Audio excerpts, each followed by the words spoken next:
So we're here today with Judd from the Capital, and he is going to help us create some healthy cocktails that we can entertain everyone and drink. Absolutely. There's a couple really cool things we're going to talk about today. How to get more plant-based with your cocktailing. And we're going to talk about some things around the house that you can use in some drinks at home. Mm-hmm.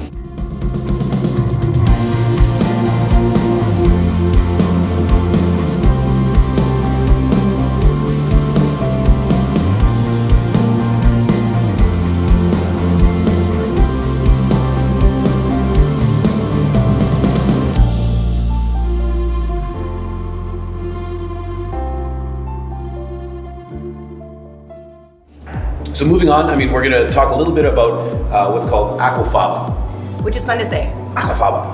Aquafaba. So, aquafaba, literally water from beans. Cool. Or bean water. Right. It is from chickpeas. And it's going to give you a nice consistency, similar to an egg white, which is important in any whiskey sour. So I recommend going with that one first, because usually chickpeas are something we all have on hand. Yeah. And if you're not, you should get some. They're really healthy. They're easy to store, right? You can keep them in your pantry if you need to, very quick on the go, especially if you're trying to cook a little bit more plant-based for the family. Getting bigger cans are easy to have and just throw them together, really healthy, delicious, and they really absorb a lot of spices and flavors too. So then just use the juice on the byproduct after you put the kids to bed and you need a little bit of a drink. Totally. Yeah. And also good to keep around for a zombie apocalypse. They keep well in the cupboard, good protein source, and you can actually hit people with the can. Yeah, there you go. So a good sour, of course, has the aquafaba. Okay. We're gonna do about an ounce of that. I found that really interesting that would replace an egg white. Like, is it the consistency or? Yeah, so you can see, see the thickness. Yeah. And so actually you can use aquafaba wherever you use an egg white. Making a mousse, like a chocolate mousse. Yeah. Making a meringue. Like I said, in a cocktail, it foams up just like egg white, and you're gonna sort of taste you're not gonna taste it. You're gonna have a little bit extra creaminess in your drink. And it really sort of brings all the whole cocktail together. Cool. So if you make it just a whiskey and lemon juice or whatever, it's pretty boring. Yeah. This is going to be really tasty sour. That next level. Absolutely. So we've got our aquafaba, and then instead of a simple syrup, we're using an agave simple syrup. So agave instead of sugar. More natural, whole product, plant-based, not processed as much. So it's just a healthier option than just using something that is a white processed product. It goes great with tequila. Very good. So for the simple syrup, you're going to just measure 1 to 1 part. So this is about like a cup to a cup of water. A cup of agave, a cup of water. Yep. You can do it stovetop, or I just usually will boil a kettle and mix it right in. Right. It's similar to honey in the way that it's sort of a richer sugar. Yep. That or brown sugar sort of will give you that nice sort of flavor to it. So we're going to actually taste it pretty good in this cocktail. Awesome. It really balances well. So we're going to do an ounce of that as well. Cool. Right.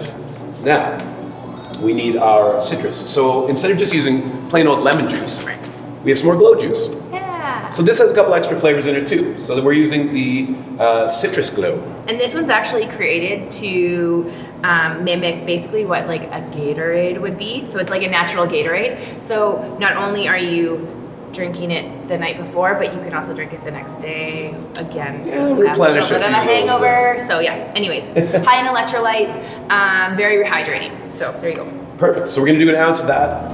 And in this drink, it's just going to add that nice sour element. Very citrusy, very lemony.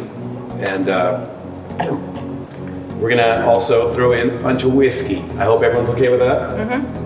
I like to use bourbon. I like a little bit of a sweetness to it. You can use really whatever whiskey you have in the house.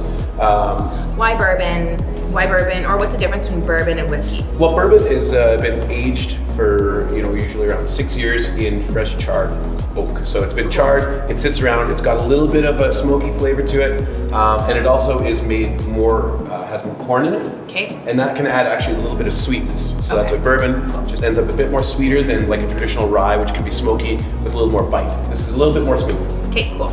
So we're going to add 2 ounces. Makes sense.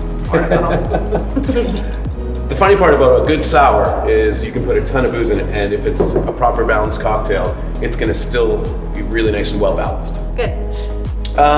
Bitters are another cocktail ingredient you may not have around the house, but you can certainly get some at your neighborhood grocery store. Absolutely. They're also a really nice stomach settler as well. So the Angostura bitters and a little bit of ginger. Help with digestion.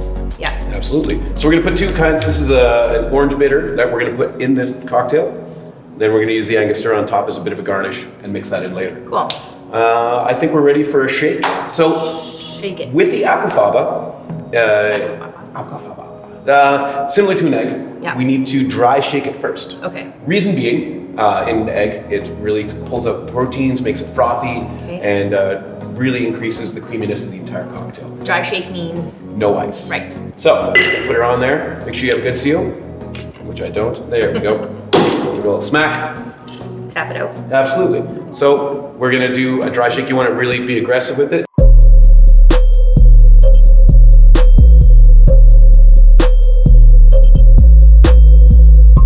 Bounce it off the back. Give it lots of arm strength in there. Flex. Totally. I mean, you just got off your workout, you're ready for a whiskey. Come on. You've been doing those buys all day. Yeah.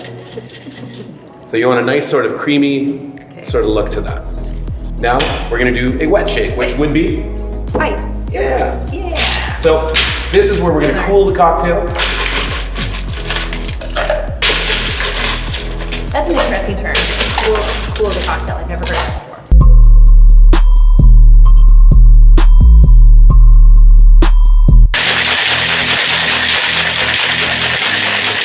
Did you see me flex? Yeah. I felt it. Okay. I felt the manliness coming off of you. Right? Exactly. Shaking is also about show, so don't be afraid to get a little wild. Yeah. Draw some attention to yourself. Totally. Okay. That's what it's there for. Deal. And so we're gonna strain that into our beverage. So you're gonna see it get nice and creamy. That's awesome. And that is like a perfect representation of an egg white bliss sour. Yes, like it's vegan frothy, which is really something that we're starting to learn a lot more about in Regina, so that's great to see. Absolutely. So we're gonna give this a nice little zest. So if you have a little vegetable peeler, these are great. It might take a little bit of practice, but you can get just a nice even zest there. Cool. As little pith as possible. Okay. And we're gonna do what's called a twist and kiss. There you go. So we're gonna give it a little twist. So peel side down. That's gonna give that that lemon zest right on top of the foam, and kiss the rim. Aw, And lots of love. Lots of love. Lots of love. And we have ourselves a nice vegan sour. Very cool. Wow. Please. Oh, that's super. Yeah. So also using the zest on top of the drink gives it a really nice aroma right away, because the chickpea water, similar to egg as well, in the fact that the froth can have a bit of an odor sometimes. This is not, doesn't mean it's bad or anything like that, but if you want to have the mouthfeel and not the flavor. So the lemon zest really comes across. And the agave is, I find it tastes better without the simple syrup. Absolutely. It's not as synthetic, if that makes sense. Well, like I said, we get that sort of honey sort of richness to it. So that's our vegan sour. This one's a little bit more intricate. Give yourself some practice on getting that dry shake, the wet shake, get your portions correct, work on different juices. There's also different versions. We can put a little red wine on top, and that's called a New York sour, and that's actually delicious as well. You get that wine and citrus taste. It's like a sangria sour. Ooh, delicious for the summertime. Absolutely. Cool, well, thanks for showing us all the things, the ins and outs, and it's a good starter for everyone to start hosting at their home. Absolutely, yeah, have some fun. All right guys, that was today's episode. We wanna know how you guys integrate your healthy recipes, tips, and tricks for your cocktail bar. We also wanna see how your granola bars turned out. So tell us in the comments below. Also, we wanna challenge you to go and check out your local nearest bar studio and see what you think. And follow us on Facebook so that you can join us next time for our live Q&A session happening on July 12th. We'll be answering all of the questions that you have about all of our topics that we touched on today. Stay active. This season of GlowStrong is brought to you by GMS Health and Travel Insurance. From chiropractor visits to dental care, traveling the world, they make it easy and affordable for you to live well. Talk to your GMS insurance broker today or purchase coverage online now at gms.ca.